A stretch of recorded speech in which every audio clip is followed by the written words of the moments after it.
Te rejuveneciste. Ya me imagino. Pues amén. Entonces, vamos entonces a pasar a la palabra del Señor. Voy a juntarme más a ustedes. Me gusta estar en este. ¿Saben por qué me gusta estar en este lado? Porque puedo acercarme más a ustedes. Así que, pero no se acostumbren que no nos vamos a quedar aquí. Vamos para otro lado. Y hoy quiero que abramos nuestras Biblias en el Evangelio según San Juan, capítulo 4.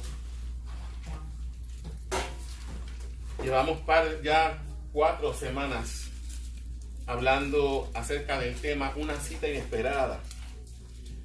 Y vamos a abrir nuestras Biblias en el Evangelio según San Juan, capítulo 4. Y hoy vamos a leer los versos del 6 hasta el 10. Juan, capítulo 4, versículos del 6 al 10. Cuando lo tengan, yo sé que hace mucho ruido cuando se ponen de pie. No se pongan de pie, porque yo sé que aquí es un poquito difícil, pero acompáñenme en la lectura, amén.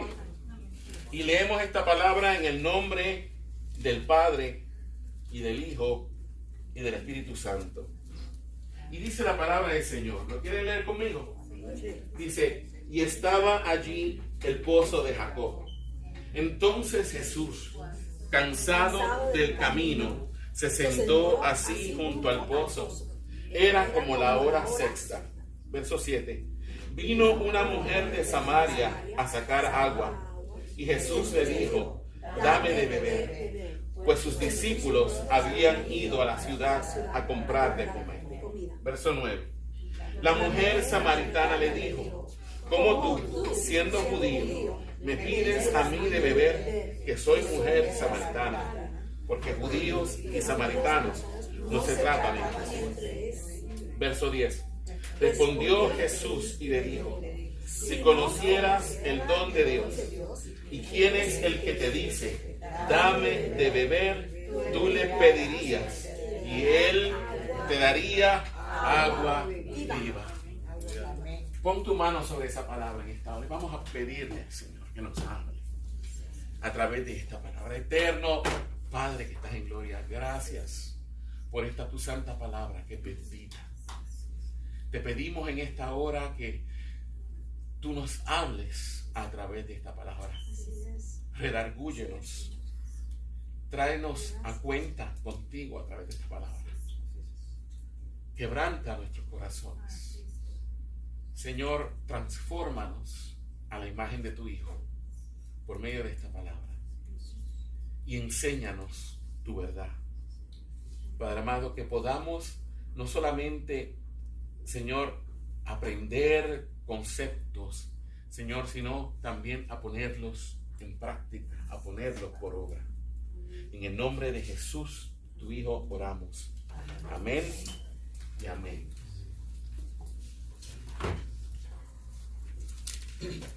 Las últimas semanas, ¿verdad?, hemos estado hablando acerca de el encuentro, de este viaje de Jesús, ¿verdad?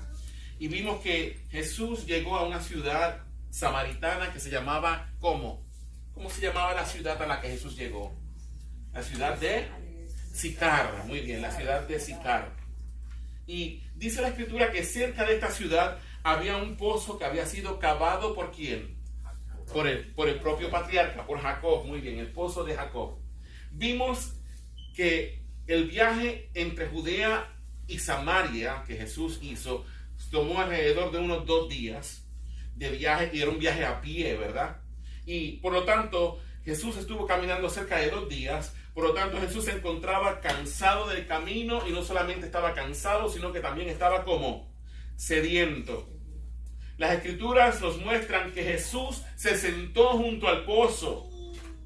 Y un dato importante que nos da la Biblia es que era cerca de la hora sexta cuando la mujer llegó al pozo de Jacob, ¿verdad?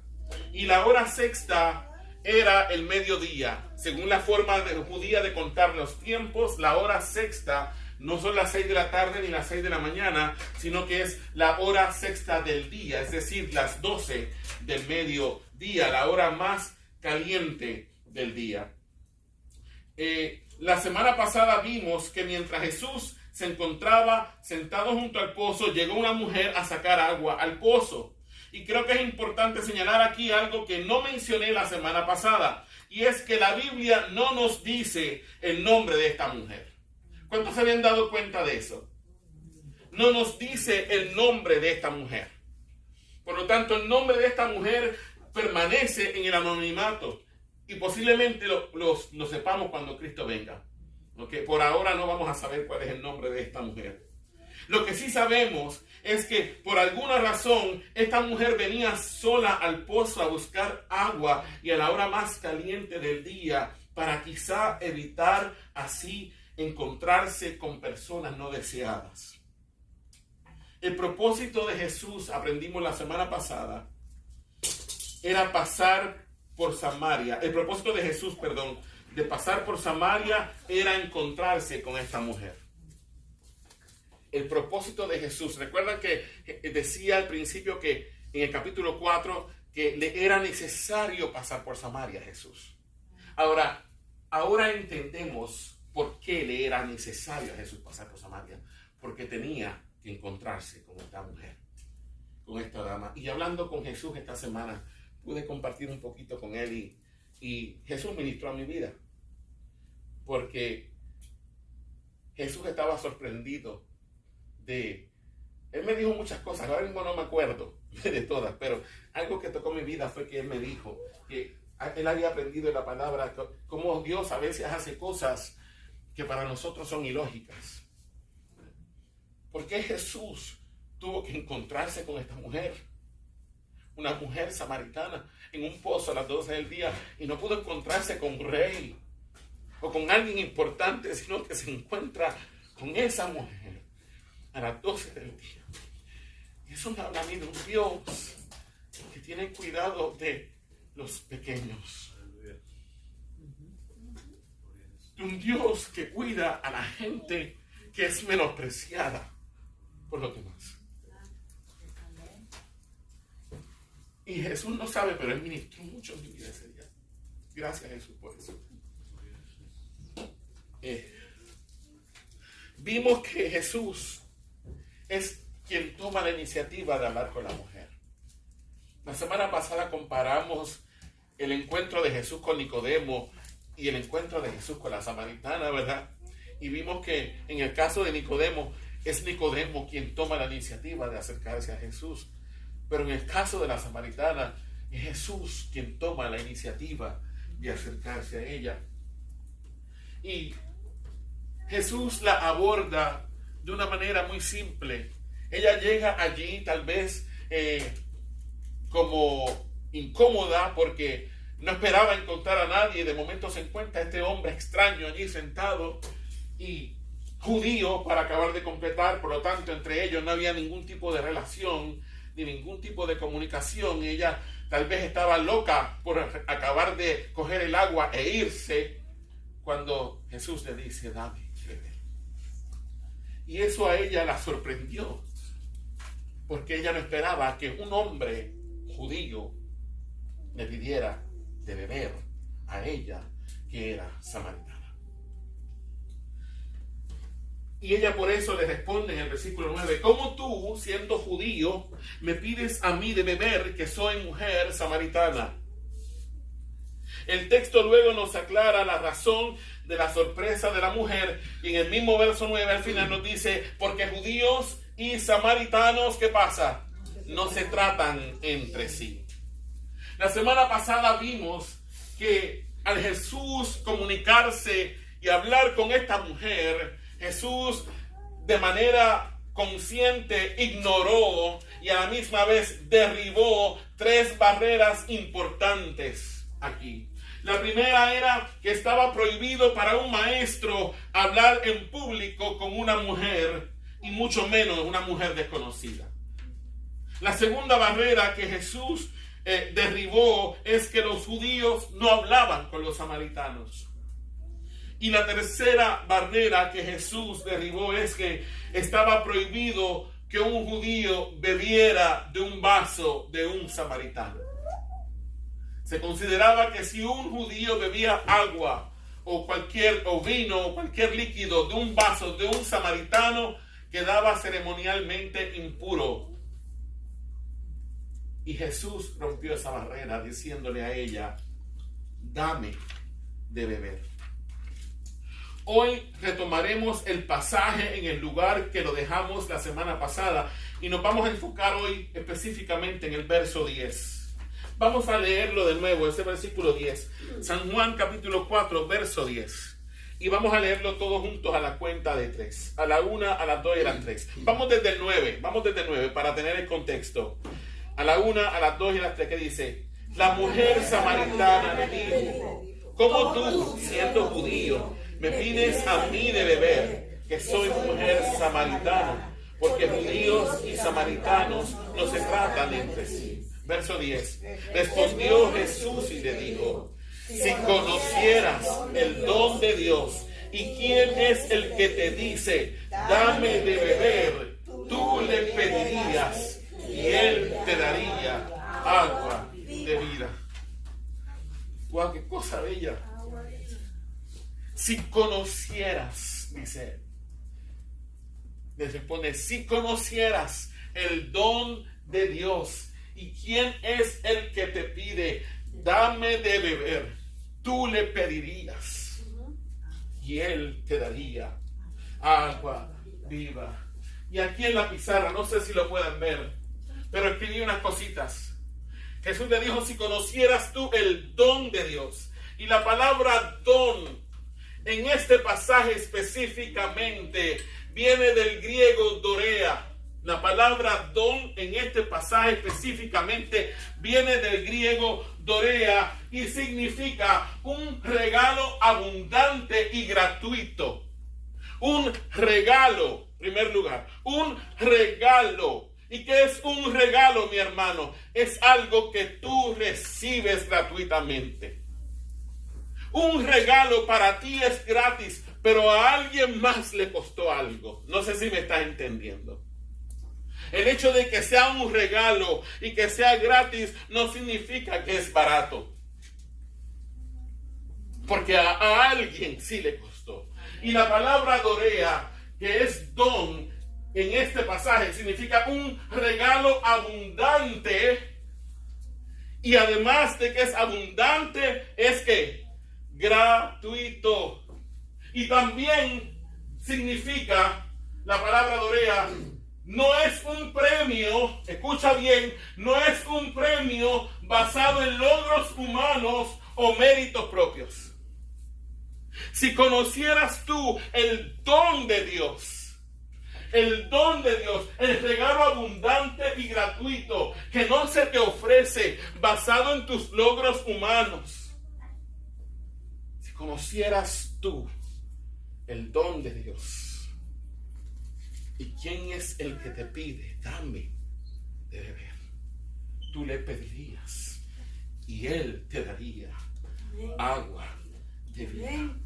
Ahora, cuando Jesús le dice a ella: si conocieras tú el don de Dios, ¿a qué don se estaba refiriendo Jesús? ¿A qué regalo abundante y gratuito que se otorga de manera libre, no por méritos propios o por logros? ¿A qué don se refería Jesús? Mi hermanos, a la salvación, a la vida eterna. Ese era el don de que Jesús le estaba hablando a esta mujer. Si conocieras tú el don de Dios. Gratis. ¿Quién es el que te dice, dame de beber? Tú le pedirías a él y él te daría agua de vida. Mi hermano, de manera sutil, Jesús torna la conversación de algo cotidiano, que era el agua, a algo espiritual. Vuelvo y repito, de manera sutil, Jesús torna la conversación de algo cotidiano a algo espiritual. No sé si te estás dando cuenta de eso. Él le dice: mujer, dame de beber. Y ella le dice: ¿cómo tú, siendo judío, me pides a mí de beber, siendo mujer samaritana? Y él le dice: si conocieras tú el don de Dios. Hermano, Jesús tenía que tener sed, era verdad. Jesús estaba cansado, pero Jesús no llegó allí para pedirle agua. Jesús llegó allí para mostrarle a ella su verdadera necesidad. Amén. Amén. Entonces, mi hermano, esto nos lleva a la primera aplicación del sermón de esta mañana.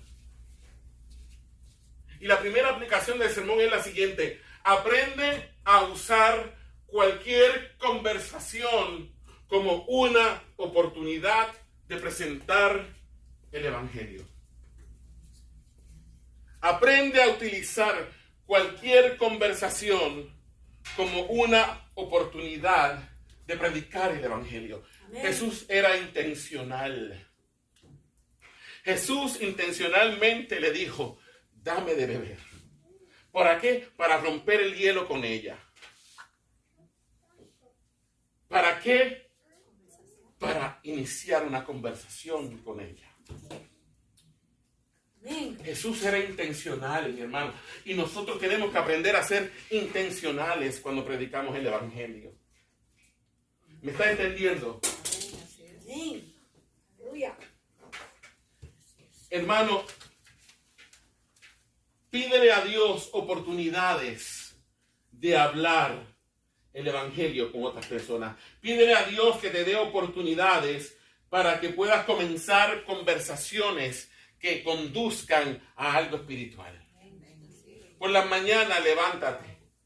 Mi hermano, nosotros somos embajadores de Cristo, dice la palabra. ¿Okay? Nosotros somos embajadores de Cristo. Nosotros representamos a Cristo.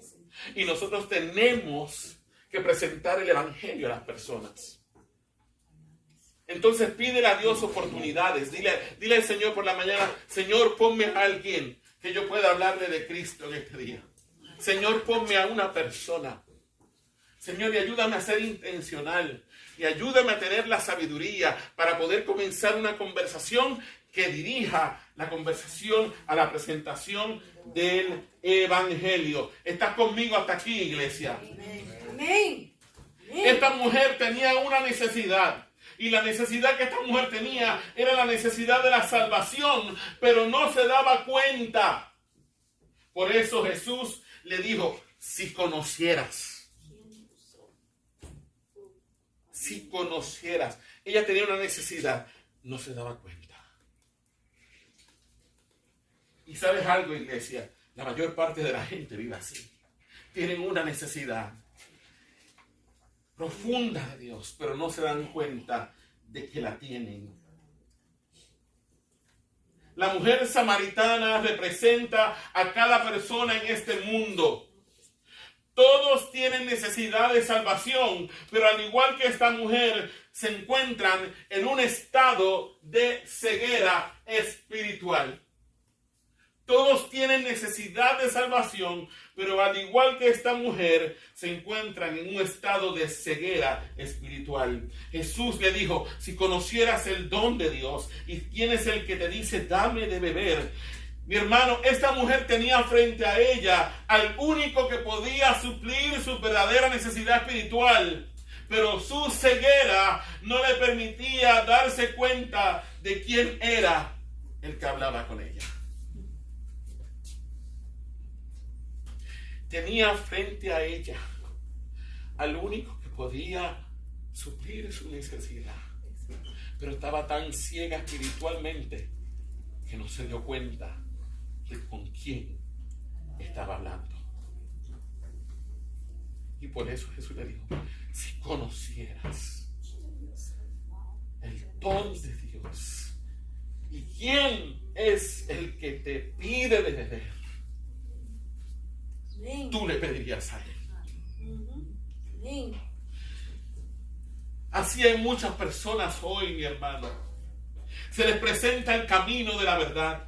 Tienen de frente el camino de la verdad, pero son incapaces de verlo. Y eso nos lleva a la segunda aplicación del sermón de hoy. Y la segunda aplicación es: los seres humanos se encuentran en un estado de ceguera espiritual. Repito, la segunda aplicación del sermón de hoy es: los seres humanos se encuentran en un estado de ceguera espiritual. Acompáñenme un segundo a 1 Corintios, capítulo 2, versículo 14. 1 Corintios, capítulo 2, verso 14. Cuando lo tengan me dicen amén. Quiero que leamos este pasaje poco a poco para poder extraer lo que dice allí. ¿Qué dice el apóstol Pablo? En 1 Corintios 2, 14 dice: pero el hombre natural no percibe las cosas que son del Espíritu de Dios, porque para él son locuras y no las puede entender, porque se han de discernir espiritualmente. Pablo hablando aquí de quién, del hombre ¿qué? El hombre natural. ¿Quién es el hombre natural? El hombre inconverso, el hombre que no tiene a Cristo, el hombre que está muerto en sus delitos y pecados. Dice que el hombre natural, ¿qué pasa con él? No percibe, ¿qué cosa? Las cosas que son del Espíritu de Dios. ¿Y de qué cosas del Espíritu de Dios está hablando allí? Mi hermano, de la salvación por medio de Cristo. Dice que el hombre natural no puede percibir las cosas que son del Espíritu de Dios, porque para él son ¿qué? Locuras. Locura. ¿Y qué dice? Y no las puede entender. ¿Y por qué no las puede entender? Porque se han de discernir como espiritualmente. Y la única manera en que una persona puede discernir las cosas espiritualmente es cuando dentro de ella mora ¿quién? El Espíritu de Cristo. Sin el Espíritu de Cristo es imposible que la persona pueda discernir las cosas que son del Espíritu de Dios. ¿Me está entendiendo? Y el hombre natural se encuentra muerto en delitos y pecados porque el Espíritu Santo no mora en él. Por eso, a veces tú le hablas a la gente de Cristo. Tú ves que la gente tiene una profunda necesidad. Tiene una profunda necesidad de Dios. Y tú le hablas de Cristo y te dice que esos son tonterías. Que Él no necesita eso de lo que tú le estás hablando. ¿Por qué eso es así? Porque está muerto espiritualmente. Porque no mora dentro de él el Espíritu de Dios. Es por esto que antes de que una persona pueda decir con su boca, pueda confesar con su boca que Jesucristo es el Señor, mi hermano, antes de que yo pueda llegar a confesar que Jesucristo es el Señor, antes de que yo pueda creer en mi corazón que Él murió en la cruz y resucitó de entre los muertos, yo necesito experimentar la regeneración o el nuevo nacimiento. Amén. Si el Espíritu Santo no me regenera, yo jamás podré ver a Cristo en su belleza. Y lo que voy a ver en la cruz es una locura. Y lo que voy a ver en el Evangelio es una locura. La gente necesita experimentar esa regeneración primero. Esa tarea es de Dios, no es tuya ni mía. La tarea tuya y mía es predicar el Evangelio.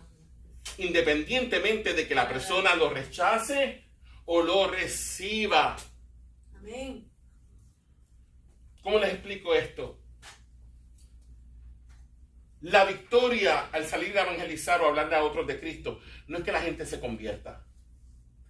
La victoria es ir y hacer el trabajo. Independientemente de que se conviertan o no se conviertan. Tu trabajo no es convertirlos. Tu trabajo no es darle vida espiritual. Tu trabajo es hablarles de Cristo. Amén. El trabajo de Cristo es darle vida espiritual. Amén. Ese no te toca a ti. Pero te toca a ti hablar. Eso sí te toca a ti. No sé si estás conmigo hasta aquí, iglesia. Estamos. Aleluya. Gracias, Padre, te adoramos, Señor. Seguimos acá. Vamos un segundo a 2 Corintios 4, 3 y 4. Ya vimos que el hombre se encuentra en un estado de ceguera espiritual, número 1, porque está muerto espiritualmente, ¿verdad? Y necesita la vida del Espíritu en él. Ahora vamos a 2 Corintios 4, 3 y 4. Un libro más adelante, 2 Corintios 4, 3 y 4. Mira lo que dice el apóstol Pablo aquí. A la cuenta de 3, a la 1, a las 2 y a las 3, mira lo que dice. Pero si nuestro evangelio está aún encubierto, ¿qué dice? Entre los que se pierden está encubierto. ¿Qué dice el verso 4? En los cuales el Dios de este siglo cegó el entendimiento de los incrédulos para que no les resplandezca la luz del evangelio de la gloria de Cristo, el cual es la imagen de Dios. Dice que si nuestro evangelio está aún encubierto, está encubierto entre aquellos que se pierden, entre aquellos que van rumbo al infierno. Pero nos dice que en esas personas que se pierden, dice, en los cuales el Dios de este siglo, y esa palabra Dios está escrita con D como minúscula. Cuando el apóstol Pablo dice el Dios de este siglo, ¿de quién está hablando allí? Del diablo. Y cuando dice que es el Dios de este siglo, se refiere a que Satanás es el Dios de este sistema de cosas llamado mundo. Cuando la Biblia habla de mundo, se refiere a tres cosas. Número 1, el planeta Tierra. Número 2, se refiere a las personas que viven en el mundo. Pero también la palabra mundo se refiere al sistema. ¿Cuál es la necesidad de empujarnos esto por ojo, boca y nariz? ¿Cuál es la necesidad de empujarnos esto? Si usted tiene 3 dedos de frente, usted sabe que usted tiene, si usted es cristiano y tiene 3 dedos de frente, usted sabe que usted tiene que respetar a la persona que usted tiene de frente. Usted sabe que tiene que tratar a esa persona con dignidad, sea quien sea. Usted lo sabe. Pero entonces, ¿por qué nos quieren meter por ojo, por boca, nariz, por oído toda esta baratija de cosas que tiene el sistema del mundo? Avalado con dinero del gobierno. Si usted quiere ser un árbol, vuelvo y lo digo, yo lo voy a respetar y lo voy a tratar con la misma dignidad, porque aunque usted se cree un árbol, yo sé que usted es una persona que fue creada a imagen y semejanza de Dios, y usted tiene en usted la imagen y semejanza de Dios, aunque usted mismo no se haya dado cuenta. Y yo voy a respetarle eso. Pero ¿cuál es la necesidad, mi hermano? ¿Sabes cómo se llama eso? Los sistemas del mundo gobernados por el espíritu del anticristo. Así es. Para mantener a la gente oprimida en su reino de tinieblas. Porque el enemigo sabe que la única manera de sacar a la gente del reino de las tinieblas y llevarlos a la luz es el evangelio de Cristo. ¿Me está entendiendo? Mi hermano, el evangelismo es una guerra espiritual. Escúchalo, por favor. El evangelismo es una guerra espiritual y no puede hacerse sin oración y sin el poder del Espíritu de Dios. Usted necesita orar. Y orar por las personas para que sus corazones de piedra puedan ser transformados. Para que Dios saque de ellos el corazón de piedra y ponga un corazón de carne. Para que Dios ponga en ellos un espíritu nuevo. Amén. Amén. Para que el poder de las tinieblas sobre su mente y su corazón sea derribado. Para que su voluntad que se opone a las cosas de Dios sea doblegada por el poder del Espíritu de Dios. Entonces es una guerra espiritual y sin oración no se puede hacer. Si en esta mañana tú te encuentras aquí y no tienes a Jesús, quiero decirte que estás ciego espiritualmente y estás muerto espiritualmente y te encuentras, aunque tú no te hayas dado cuenta, bajo el poder de Satanás, que es el Dios de este siglo. Si tú estás aquí en esta mañana y no tienes a Cristo Jesús, el Hijo de Dios, como Señor y Salvador de tu vida, tú te encuentras muerto espiritualmente y tú te encuentras prisionero del reino de las tinieblas. Mi hermano, solamente hay 2 reinos: el reino de Dios y el reino de las tinieblas. Y todos nosotros pertenecemos a uno de los 2 reinos. No hay puntos medios. No, o tú perteneces al reino de Dios o tú perteneces al reino de las tinieblas. O tú eres hijo de Dios o tú eres hijo de Satanás, pero no puedes estar entre medio. No hay agentes libres caminando por ahí. No. Todo el mundo pertenece a un reino. Todo el mundo pertenece a una familia. Por naturaleza, todos nacimos en la familia de Adán, separados de Dios. Pero por medio de Cristo, Dios nos injerta en su familia. Por naturaleza, todos nacimos bajo el reino de las tinieblas. Pero la palabra de Dios dice que Dios nos traslada del reino de las tinieblas al reino de su amado Hijo cuando nacemos de nuevo por la fe en Cristo Jesús. Amén. Y en esta mañana, si tú estás aquí o nos oyes por las redes sociales y no tienes a Cristo, yo quiero decirte que hoy tienes la oportunidad de pasar de muerte a vida, de las tinieblas a la luz, y del reino de las tinieblas al reino de la luz de Cristo. Amén. Amén. Ahora, si ya tienes a Jesús, mi hermano, entonces tú tienes una obligación con tu dueño y Señor Jesucristo de predicar el Evangelio a otros. Amén. Quiero que entiendas algo, la tarea de predicar el Evangelio no es tarea del pastor, mi hermano, no es tarea del pastor. La tarea de predicar el Evangelio es tarea tuya, no es la tarea del pastor. La gente piensa, como yo les he dicho antes, yo los invito a la iglesia para que el pastor les predique el Evangelio. No, te toca a ti. ¿Me estás entendiendo? Amén. La tarea del pastor es capacitar a los hermanos en la palabra para que maduren espiritualmente y salgan a hacer la obra del ministerio. Pero la obra del ministerio le pertenece a la iglesia. Amén. Y te digo algo, todos los que están aquí, si son hijos de Dios, tienen un ministerio.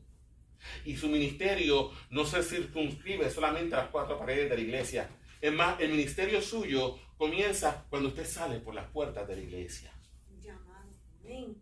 Su campo misionero, mi hermano, tiene 2 campos misioneros. El primero está dentro de su casa. Su primer campo misionero son sus hijos y su esposo, su cónyuge. Ese es su primer campo misionero.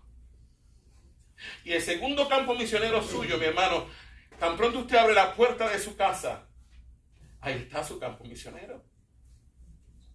No tiene que ir a la India ni a la Conchinchina. Su vecina y su vecino es su campo misionero. Amén. Amén. ¿Me está entendiendo? Pero nos encerramos porque no queremos romper barreras. Y especialmente aquí viviendo en Estados Unidos, uno a veces no conoce ni quién es el vecino que está al lado. A veces tú vives en un edificio de apartamentos, porque por lo menos en las casas hay distancia entre una casa y la otra, pero en los apartamentos usted tiene a alguien que vive al lado suyo. Y a veces usted puede pasar 2 años allí y usted no sabe, no le ha visto la cara nunca al vecino. Entonces ahí tenemos que aprender de Jesús a romper las barreras y tomar nosotros que el primer paso de acercarnos a la gente.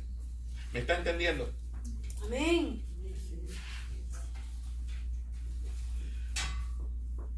Mi hermano, te pregunto a ti, si eres hijo de Dios en esta hora, ¿te vas a comprometer a orar por amigos y familiares inconversos?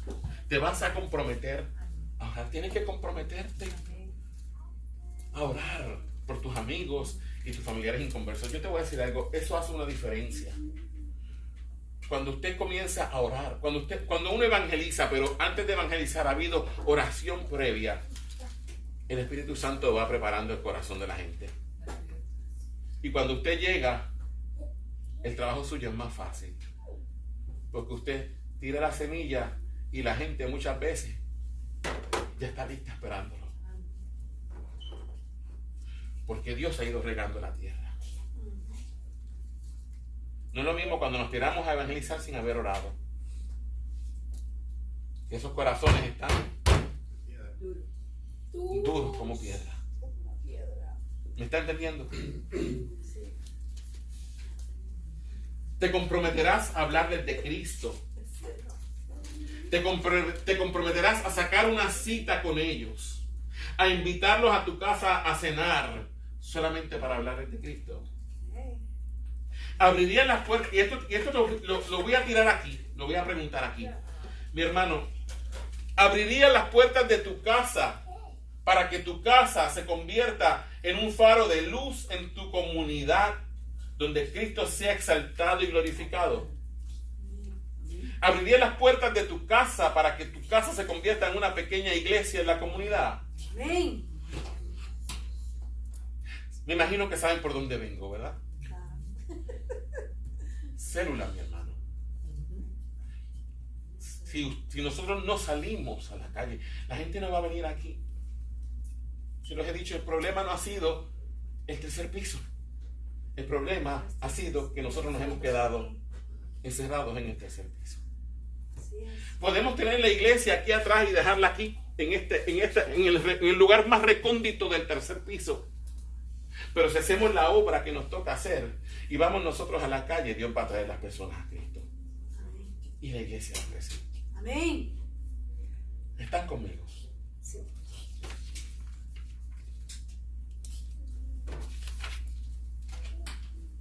Voy a terminar ya. Recuerda esto, mi hermano. Hay mucha gente perdida a tu alrededor. Mucha gente perdida. Sí. Mucha gente perdida. Todo el que usted tiene a su alrededor que no conoce a Cristo está perdido. Así es. Nuestro campo de trabajo es el mundo y todo aquello que está fuera de la puerta de tu casa. Pero también le dije dentro de la casa, ¿no? Claro. ¿Sabes, iglesia? Hay muchos Nicodemos allá afuera. Y cuando hablo de Nicodemo me refiero a gente religiosa, gente que se cree que es muy moral, pero que están perdidos en sus delitos y pecados. Pero también hay muchas samaritanas, gente que no es tan buena como Nicodemo, o que no es tan moral como Nicodemo, que no es tan religiosa como Nicodemo. A Jesús eso de que tú seas un Nicodemo o una samaritana no tiene sin cuidado. Que seas un religioso, que te creas que tienes buenas obras, a Jesús no le importa eso. Que haya sido una prostituta, que haya sido un drogadicto, a Jesús tampoco le importa. Si te revolcaste en el cieno del pecado como un cerdo, o si te mantuviste en una vida moralmente aceptable, para Jesús no hay diferencia. Exacto. Amén. Amén. Por cuanto Gloria a Dios. todos pecaron y están destituidos de la gloria de Dios. Claro. Somos perfectos. En Cristo no hay diferencia entre uno y otro. ¿Se acuerdan la semana pasada? Dijimos que Jesucristo nos reconcilia en dos dimensiones. Una dimensión vertical y una horizontal. En la dirección vertical, Jesucristo nos reconcilia con